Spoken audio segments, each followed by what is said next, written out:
Assalamualaikum warahmatullahi wabarakatuh. Selamat pagi, salam sejahtera Bapak Ibu guru hebat di seluruh Indonesia.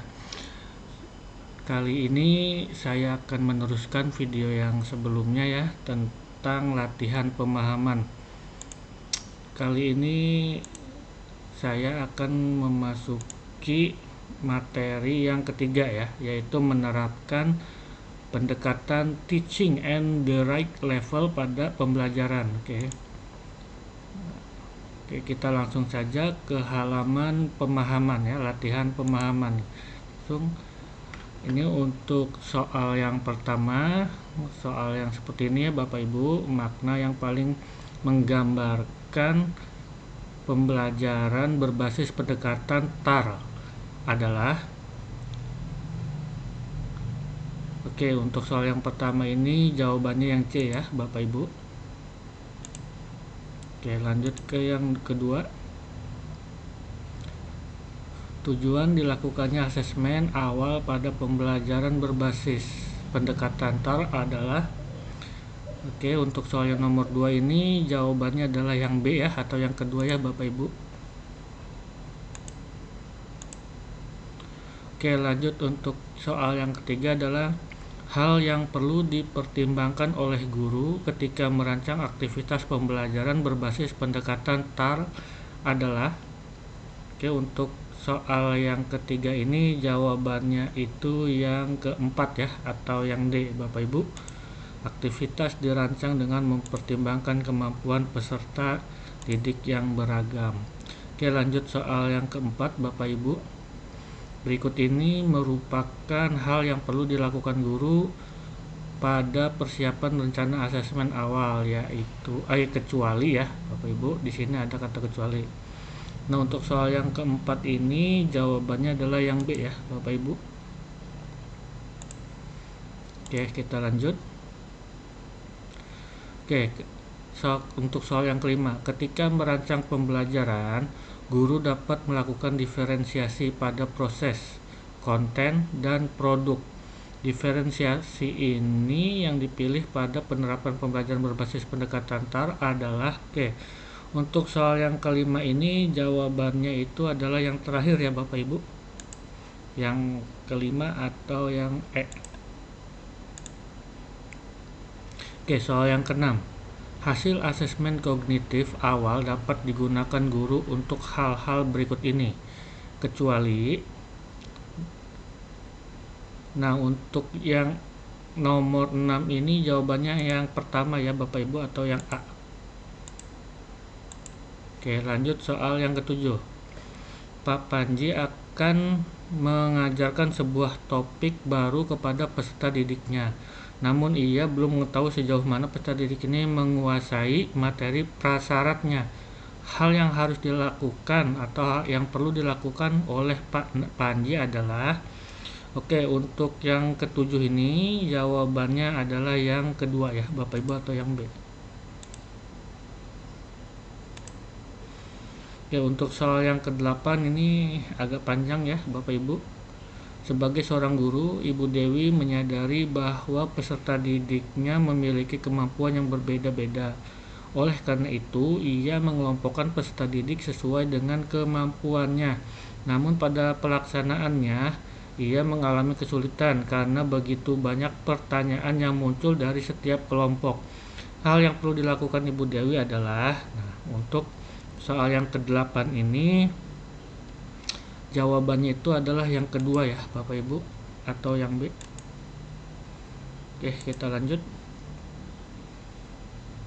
Untuk soal yang ke-9 ini kita perlu mengurutkan ya Bapak Ibu, mengurutkan langkah-langkah berikut ini. Oke, yang pertama itu menentukan tujuan pembelajaran, yang kedua itu melakukan asesmen awal, kemampuan awal, dan yang ketiga melakukan asesmen sumatif, yang keempat merancang kegiatan pembelajaran, yang kelima mempersiapkan sistem pendukung pembelajaran. Nah, dari kelima tahapan ini katanya alur tahapan yang perlu dilakukan oleh guru untuk merancang pembelajaran berbasis TAR adalah Oke, untuk soal yang ke-9 ini jawabannya itu yang A ya Bapak Ibu. Oke, Bapak Ibu, karena dari tadi saya menjawab soal ini benar semua ya Bapak Ibu. Kalau Bapak Ibu bisa sih jangan dibenerin semua ya Bapak Ibu, disalahin lah ya salah satu gitu, biar tidak terlihat terlalu sempurna ya Bapak Ibu. Oke, tapi itu terserah Bapak Ibu ya Bapak Ibu, apa mau dibenerin semua atau disalahkan. Oke, kalau kalau saya di pertanyaan ke-10 ini atau pertanyaan terakhir ini saya akan menjawab asal saja Bapak Ibu ya. Saya coba jawab yang C atau yang ketiga. Ais, dan ternyata tebakan saya betul Bapak Ibu. Saya sama sekali tidak membaca soal sama sekali. Oke, kita lanjut kembali ke materi awal. Nah, untuk yang materi menerapkan pendekatan teaching at the right level pada pembelajaran ini sudah terisi semuanya ya. Tinggal cerita refleksi saja. Nah, cerita refleksi ini sebenarnya merefleksikan materi ini yang sudah diterapkan ke dalam kelas Bapak Ibu. Nah, hasil penerapan materi ini di dalam kelas, nah Bapak Ibu ceritakan di sini. Sebenarnya ini adalah pertanyaan pematiknya. Ceritakan inspirasi yang Bapak Ibu dapatkan setelah mempelajari topik ini ya. Seperti itulah ya Bapak Ibu. Silakan Bapak Ibu bercerita di sini. Minimalnya adalah 50 karakter atau 50 huruf ya Bapak Ibu. Boleh huruf, boleh angka, karena di sini adalah keterangannya karakter. Oke, kita langsung lanjutkan saja ke pelatihan pemahaman yang terakhir ya, yaitu pemahaman menerapkan pendekatan culturally responsive teaching pada pembelajaran. Oke, kita lanjut. Klik saja langsung latihan pemahamannya. Oke, untuk soal yang pertama ini pembelajaran dengan pendekatan CRT dirancang dengan mengacu pada. Oke, untuk yang ini adalah jawabannya yang D ya Bapak Ibu, atau yang keempat. Kita lanjut. Pembelajaran dengan pendekatan CRT mempertimbangkan komponen berikut sebagai alat pembelajaran yang lebih baik, kecuali ya Bapak Ibu. Di sini ada kata kecualinya. Berarti yang kecualinya itu adalah yang prestasi ya Bapak Ibu. Karena pada pembelajaran CRT ini tidak mempertimbangkan ya prestasi sebagai alat pembelajaran. Oke, kita lanjut Bapak Ibu ke pertanyaan selanjutnya.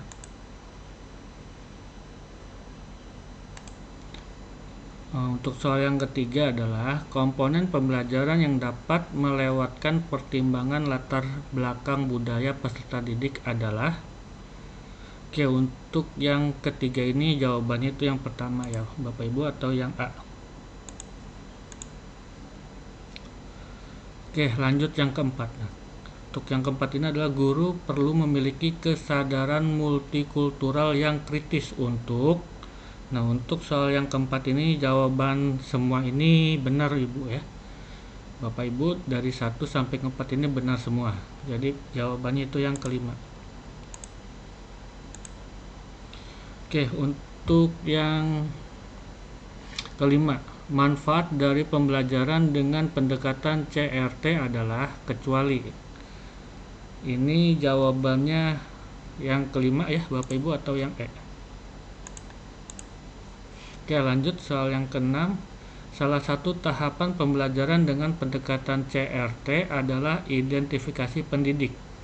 Pada tahapan ini diharapkan, oke, untuk soal yang keenam ini jawabannya itu yang keempat ya Bapak Ibu, atau yang D. Oke, lanjut yang ketujuh. Yang ketujuh, pada suatu pertemuan peserta didik, Pak Widi sangat antusias ketika membandingkan hasil diskusi terkait budaya dengan topik yang sedang mereka pelajari. Namun, Pak Widi pun menyadari bahwa beliau perlu mengambil peranan dalam diskusi tersebut agar pembelajaran tetap pada jalurnya. Dalam hal ini Pak Widi dapat berperan sebagai nah Pak Widi di sini bisa berperan sebagai fasilitator ya Bapak Ibu. Oke, lanjut pertanyaan ke-8. Pak Raffi sedang melakukan pembelajaran dengan pendekatan CRT di kelasnya. Peserta didiknya kebingungan mencari benang merah antara materi yang sedang dipelajari dengan budayanya. Hal yang dapat dilakukan Pak Raffi adalah, untuk pertanyaan ke-8 ini jawabannya itu yang pertama ya Bapak Ibu guru, atau yang A. Lanjut pertanyaan ke-9. Dava adalah seorang peserta didik asal Kalimantan. Dia mengikuti orang tuanya pindah rumah ke Bandung.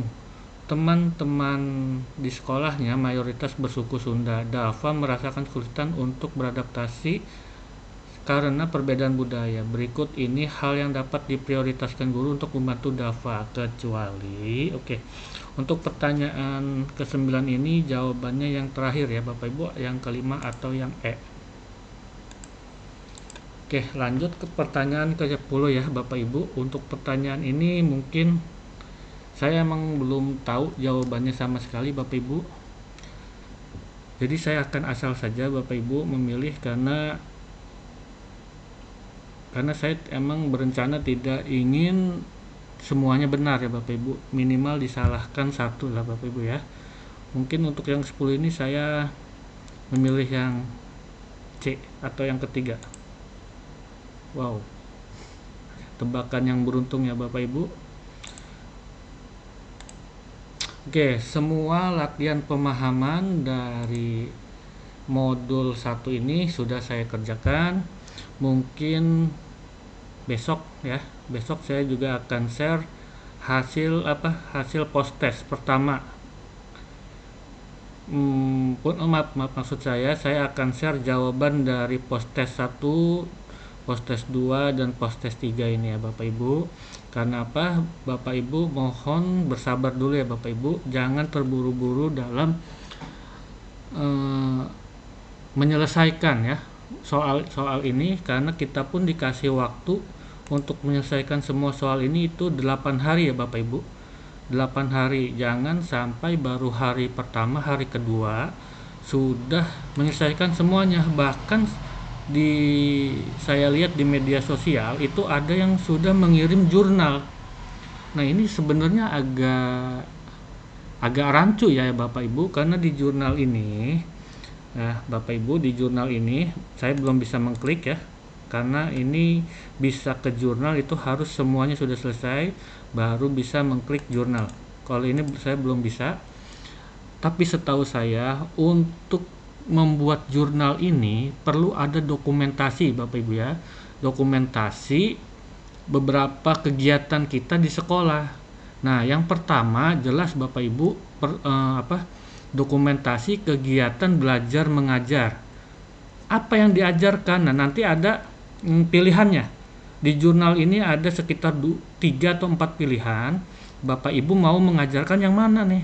Mau mengajarkan yang understanding by design, atau pembelajaran berdiferensiasi, atau yang ini teaching at the right level, atau yang cultural responsive. Nah Bapak Ibu nanti pilih ya Bapak Ibu mau yang mana nih yang mau diterapkan di kelas. Nah itulah yang dibuat di jurnal. Nanti saat Bapak Ibu melakukan pembelajaran itu harus difoto Bapak Ibu. Kalau bisa ada tanggalnya ya di foto itu, kan di pengaturan foto ada yang untuk memunculkan tanggal dan lokasi ya Bapak Ibu. Itu kalau bisa diterapkan. Nah saya lihat di media sosial ya itu udah ada yang sampai mengirim jurnal. Nah pertanyaan saya, mereka ngambil kegiatannya di mana? Sedangkan kita itu kan masih libur Idul Adha ya. Terus mereka ngambil dokumentasinya itu dari mana? Dan dokumentasi pembelajaran dari mana? Itu menurut saya yang membuat rancu ya, terlihat bohong gitu ya. Ya walaupun kita melakukan jurnal itu mungkin ya tidak sempurna, tapi paling tidak jangan terlihat memang itu mengakali gitu ya Bapak Ibu. Itu kegiatan yang pertama yang perlu didokumentasi, itu kegiatan pembelajaran. Dan yang keduanya, dokumentasi kegiatan saat kita berkonsultasi atau berdiskusi dengan teman sejawat. Nah, di situ juga perlu didokumentasikan. Itu dokumentasi yang kedua. Apabila diperlukan, ambil juga dokumentasi kita meminta saran kepada kepala sekolah. Itu jika memang diperlukan. Tapi kalau memang tidak diperlukan, emang 2 kegiatan itu saja sudah cukup. Dan juga ada umpan balik ya Bapak Ibu. Jadi nanti Bapak Ibu buat pertanyaan ya, terkait pembelajaran yang Bapak Ibu ini ya, terkait pembelajaran yang Bapak Ibu ambil, dan disuruh siswa mengisi isian yang Ibu berikan itu. Nah, isian dari siswa itu atau disebutnya umpan balik itu pun didokumentasikan, difoto dan ditempel di dalam jurnal. Dan juga ada umpan balik dari teman sejawat. Nah, itu beberapa dokumentasi ya yang perlu ada di dalam jurnal. Makanya Bapak Ibu jangan cepat-cepat melaksanakan mengirim jurnal. Karena saya lihat memang di media sosial banyak sekali tuh yang tutorial membuat jurnal, betul. Membuat jurnal memang seperti itu. Tapi ya Bapak Ibu juga harus mempertimbangkan waktunya dan juga semacam kegiatannya itu terlihat natural Bapak Ibu. Jangan terlihat seakan-akan kita sedang membodohi dari petugas validatornya kita itu kan dari Unipa ya. Jangan terlihat kita tuh membodohi mereka pasti tahu Bapak Ibu. Oke, itu hanya sekedar saran saja ya Bapak Ibu. Jadi jangan terburu-buru menyelesaikan semuanya. Santai saja, bertahap saja Bapak Ibu, karena di sini kita diberikan waktu minimalnya 8 hari Bapak Ibu. Kalaupun sudah 8 hari ini belum selesai, itu tidak masalah Bapak Ibu. Artinya kalau sudah lewat dari 8 hari ini, Bapak Ibu bisa melanjutkan ke modul yang kedua atau pembelajaran yang kedua Bapak Ibu. Tetapi walaupun yang pertama ini belum selesai, Bapak Ibu guru bisa melanjutkan ke yang kedua sambil melengkapi yang pertama. Itu ya Bapak Ibu, bukan 8 hari ini harus selesai. Enggak Bapak Ibu. Jangan terburu-buru, saran dari saya, karena batas waktunya itu sampai bulan Juli ya Bapak Ibu. Kalau tidak salah sampai tanggal 18. Kalau kita lihat di SMPKB ya Bapak Ibu. Di jadwal, maaf, saya buka kembali jadwalnya supaya Bapak Ibu bisa mengerjakan dengan tenang ya Bapak Ibu. Jangan terburu-buru nih, sudah banyak yang meng-share, sudah mengirim jurnal Bapak Ibu guru terus langsung panik. Jangan ya Bapak Ibu guru, kita diberi waktu itu sampai tanggal 18 Juli loh. Jangan terburu-buru, santai saja Bapak Ibu guru.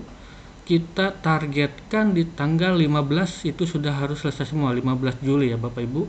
Jangan baru 1 hari, 2 hari sudah mengirim jurnal. Ini menurut saya tidak alami lah ya Bapak Ibu. Jadi santai saja, 1 hari kerjakan saja. Yang penting ada soal yang Bapak Ibu guru kerjakan di tiap harinya ya. Itu saran dari saya saja ya Bapak Ibu. Mungkin video kali ini saya cukupkan. Kurang dan lebihnya saya minta maaf. Saya akhiri dengan wassalamualaikum warahmatullahi wabarakatuh.